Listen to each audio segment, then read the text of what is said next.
So hey guys, welcome to R S universe. आज हम पढ़ने जा रहे हैं इलेक्ट्रिक करंट के बारे में। तो इलेक्ट्रिक करंट होता क्या है?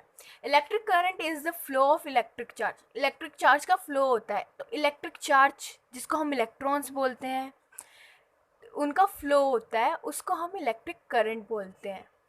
तो चलिए इसकी प्रॉपर डेफिनेशन देखते हैं। सो the flow of electric charges, जिनको हम इलेक्ट्रॉन्स बोलते हैं। इलेक्ट्रॉन्स ही क्यों? क्योंकि जो प्रोटॉन होता है वो तो न्यूक्लियस के अंदर होता है, और वो न्यूक्लियस के अंदर होने की वजह से वो बाहर तो नहीं जा सकता, क्योंकि न्यूक्लियर फोर्स ही इतना होता है न्यूक्लियस के अंदर। तो जो हमारे इलेक्ट्रॉन्स होते हैं वो तो ऑर्बिट्स में होते हैं, रिवॉल्व कर रहे होते हैं, बीच में न्यूक्लियस होता है और ये ऑर्बिट्स में हमारे इलेक्ट्रॉन्स होते हैं। तो इलेक्ट्रॉन्स को एटम से बाहर निकालना इजी है कंपेयर टू प्रोटॉन। प्रोटॉन को बाहर निकालना बहुत बहुत ज़्यादा डिफ़िकल्ट हो जाता है। तो इलेक्ट्रॉन्स ईजिली कैन फ्लो, इसलिए हम बोलते हैं कि जो इलेक्ट्रिक चार्ज जो फ्लो कर रहा है वो इलेक्ट्रॉन है, प्रोटॉन हो ही नहीं सकता। इन अ कंडक्टर, तो जैसे कि हमने कल की वीडियो में बताया कि जो कंडक्टर्स होते हैं उनमें से इलेक्ट्रिसिटी फ्लो कर सकती है, सच एज मेटल। उनके एग्जाम्पल होते हैं metal. So the flow of electric charge is called electrons in a conductor such as metals is called electric current. तो ये है हमारा इलेक्ट्रिक करंट की डेफिनेशन। अब देखते हैं करंट का फॉर्मूला क्या होता है। तो करंट का फॉर्मूला होता है I equals to Q upon T। I represent कर रहा है करंट को, हम करंट को I से डिनोट करते हैं, और चार्ज को Q से डिनोट करते हैं, और टाइम को T से डिनोट करते हैं। ये था करंट का फॉर्मूला। अब हम बात करते हैं SI यूनिट ऑफ करंट की। तो करंट की SI यूनिट क्या होती है? करंट की SI यूनिट होती है एम्पियर, जिसको हम कैपिटल ए से डिनोट करते हैं। तो ampere is the SI unit of current which is denoted by capital A. अब हम बात करते हैं कि हमारा करंट 1 एम्पियर कब होगा? जब चार्ज हमारा 1 कूलम होगा और टाइम होगा 1 सेकेंड, तब हमारा 1 एम्पियर होगा। When 1 coulomb of charge flows through any cross section of a conductor in 1 second, the electric current flowing through it is said to be 1 ampere. तो जब भी किसी कंडक्टर में 1 कूलम चार्ज फ्लो होगा 1 second में, तब हम बोलेंगे कि करंट 1 एम्पियर है। आई होप आपको ये सब समझ में आया होगा। अब हम बात करते हैं उस इंस्ट्रूमेंट की जो कि करंट को मेजर करता है। वो डिवाइस है जो करंट को मेजर करता है, उसका नाम है एमीटर। तो एमीटर करंट को मेजर करता है। The ammeter is always connected in series. ये हमेशा सीरीज में कनेक्ट होता है। जैसा कि हमने पिछली वीडियो में देखा था, वोल्टेज को मेजर करने के लिए जो डिवाइस होता है वोल्ट मीटर, वो पैरेलली कनेक्ट होता है, और ये जो करंट को मेजर करने के लिए जो डिवाइस है वो सीरीज में कनेक्ट होता है। अगर हमें करंट मेजर करना है तो हमें एमीटर को सीरीज में कनेक्ट करना होगा, और अगर हमें वोल्टेज मेजर करनी है तो हमें वोल्ट मीटर को पैरेलली कनेक्ट करना होगा। जैसे कि पिछली वीडियो में हमने देखा था, जो वोल्ट मीटर होता है उसमें हाई रेजिस्टेंस होता है। अब यहीं पे जो एमीटर है इसमें सबसे लो रेजिस्टेंस होता है।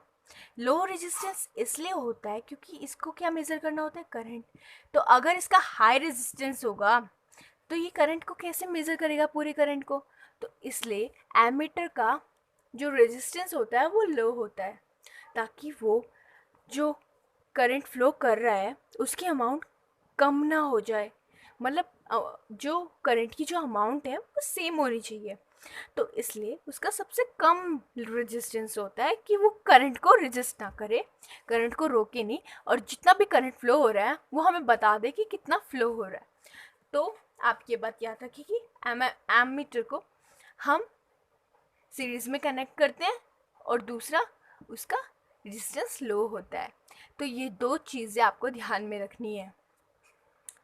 सो एमीटर को हम ऐसे लिखते हैं, जब भी हम सर्किट डायग्राम बनाएंगे तो एमीटर को हम ऐसे रिप्रेजेंट करेंगे, ए एंड ऊपर से सर्कल।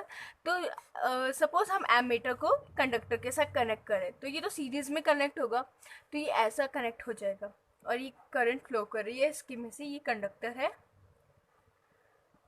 और ये हमारा एमीटर। सो आई होप आपको ये सब समझ में आया हो।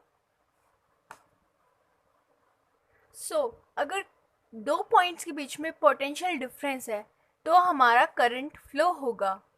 अगर पोटेंशियल डिफरेंस मेंटेन नहीं है दो पॉइंट्स के बीच में तो हमारा करंट फ्लो नहीं होगा।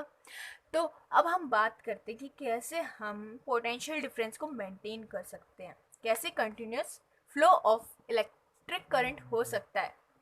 सबसे सिंपल वे है पोटेंशियल डिफरेंस को मेंटेन करने का कि जो कंडक्टर है उसके बीच में हम बैटरी या सेल लगा दें, तो जो दोनों टर्मिनल्स होंगे, दोनों पॉइंट्स के बीच में जो पोटेंशियल डिफरेंस होगा वो मेंटेन रहेगा।